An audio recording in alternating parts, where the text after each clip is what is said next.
Staf Umum Angkatan Bersenjata Ukraina 18 Agustus merilis rekaman Brigade Serangan Lintas Udara Terpisah ke-82 latihan tempur sebelum dikirim ke medan perang mengusir penjajah Rusia.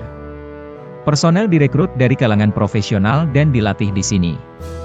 Ukraina terus melakukan mobilisasi untuk menambah kekuatan tempur di medan pertempuran. Sebelum dikirim ke garis depan, warga yang direkrut lebih dulu mendapatkan latihan skill berperang yang sesungguhnya.